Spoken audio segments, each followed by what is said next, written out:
Well, I've got a special guest on Hoggs Vlog today. It's Steve Harmison from England, the fast bowler, the great fast bowler from England. And he's got a YouTube channel out now, Steve Harmison, so make sure you get on board with that. Great English character. But what we're going to talk about today is fast bowling, how tough it is in the international game. So let's see what he's got for us on Hoggs Vlog.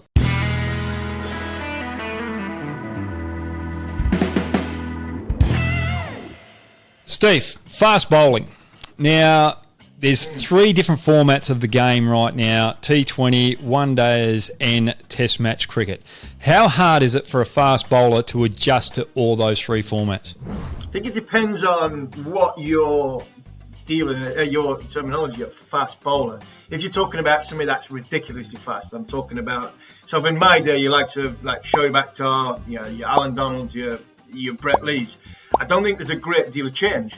I think you just bowl fast. Hoggy, you've been around the IPL so much that the quick bowlers, the likes of Jofra Archer and Bumrah, Rabada's probably not as quick as what the other two are, but they don't seem to have too many change-ups. They bowl a fantastic Yorker, which you have to have all the skills. But majority of the cricket balls they bowl, out of the 24 balls they play in the IPL, they bowl fast. They bowl in excess of 90 mile an hour.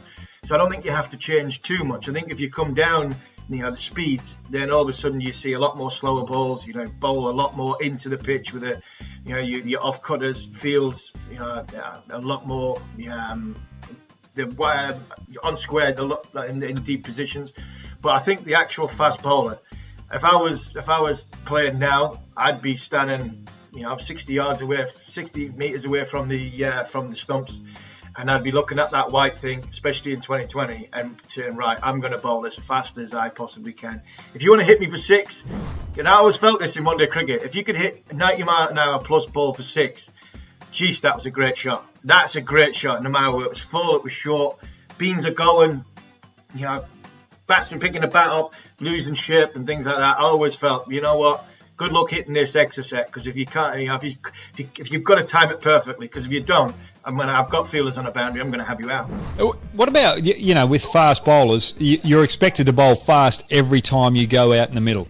What happens, with your body, how do you get your body right to be able to do that? Or do you have to slow it down every now and then just to get your rhythm, because you can't keep that pace up all year round with the amount of cricket we're playing? No, I don't think you can. I think cricket has now evolved with sports science and with the way the players are looked after, that the fine-tuning the body. They don't bowl as much in preparation, where we bowl for an hour before a game sometimes, and 2 hours, 3 hours before a test match in days gone by.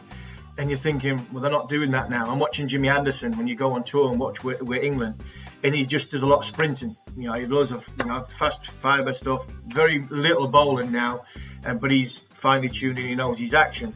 I think there's a balance. I think some people need to bowl. I was a bowler I would rather push myself to a limit to get injured by bowling more than not bowling enough, because if I had more than a week off, I couldn't land the thing.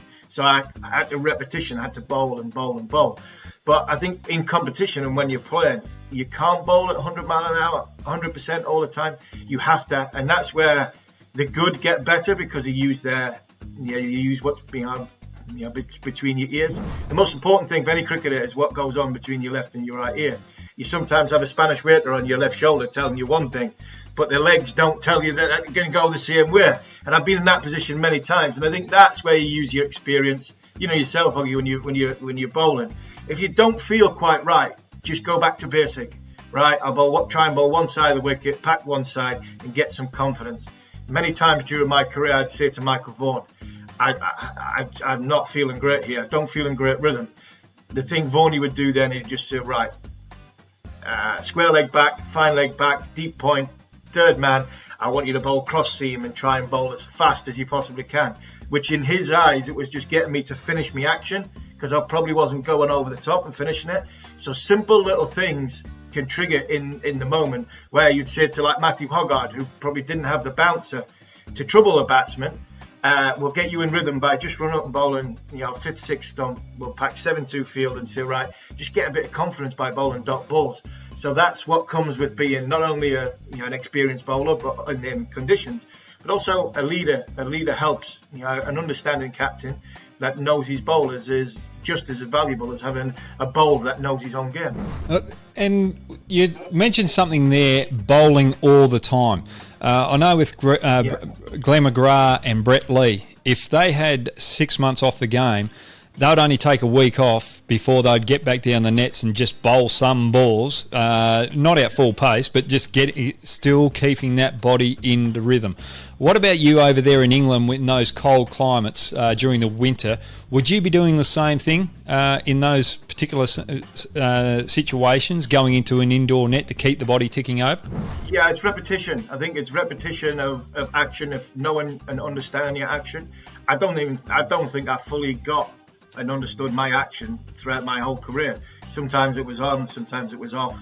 That was the unpredictability that was probably made me the bowler I was, the dangerous bowler I was, because I always worked the theory sometimes. If I don't know where it's going, and it comes down at 90 mile an hour, the bloke 22 yards away has got no chance when it comes to that respect. But I did like to bowl a lot. I did like to bowl at least a dozen balls each day, even if you're playing in a test match and you'd bowl for a day and a half.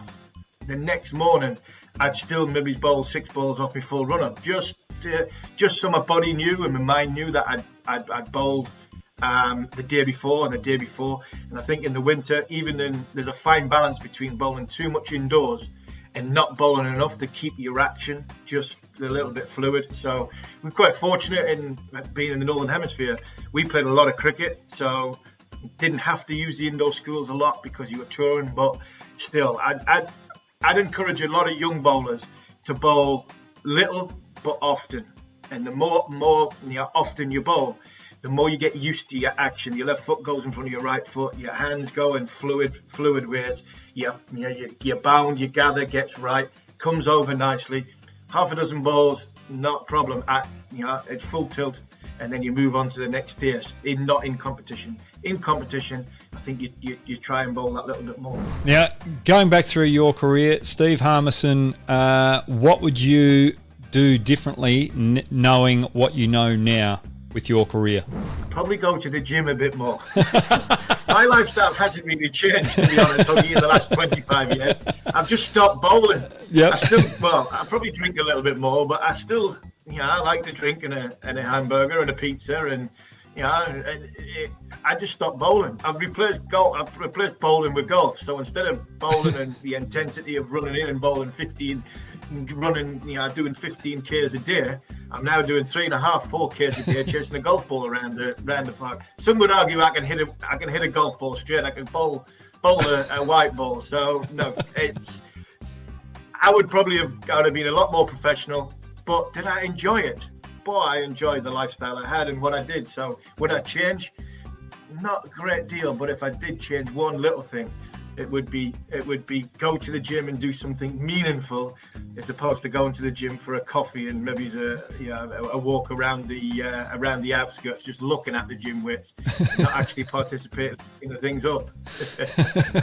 All right, we're going to finish on a little high here. Now, I've got a photo here of a one-day game against you out Lords, but it's got me facing you in the air, short ball, caught out second slip, probably up there with one of the fastest balls I've ever faced.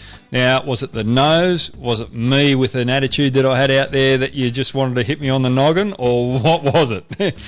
It was. I tell you what, I remember that ball. It flew off. If it had been to a right-hander, it would have went flying past the nose. It might still hit your nose, but it went flying past the nose, and it would have been not a problem. It was an absolute nightmare for a left-hander. I'm just pleased I didn't bowl that in club cricket, because a club player wouldn't have gotten their hands anywhere near it. It would have hit them straight on the head. But I do remember you were giving me best mate a little bit of lip the ball before. I think you had to give Freddie a little bit. So we work as a partnership, we come as a team and come as a pair. So you might have got a little bit of velocity off the back of giving Freddie a bit of lip. Did he say anything as you walked off? No, I yelled out and said, no point in sledging me, Freddie, I'm sledging myself. And Shepherd was the umpire there. And as I walked past Shepherd, he goes, "Mate, you're a spinner. What the hell are you sledging these fast bowlers for?" And just, so we always had a bit of banter out in the middle there. So thanks very much for joining me, Steve. And guys out there, just remember, Steve Harmison's got his own YouTube channel out there. Get on board and watch it because he's got a lot of humour, gets a lot of good guests on there too, and he gives a lot of good input as well, all the way over there from England. Hope you're safe over there, all England fans as well, and everyone that's listening. Make sure you stay safe and keep enjoying the cricket that's coming on your TV now.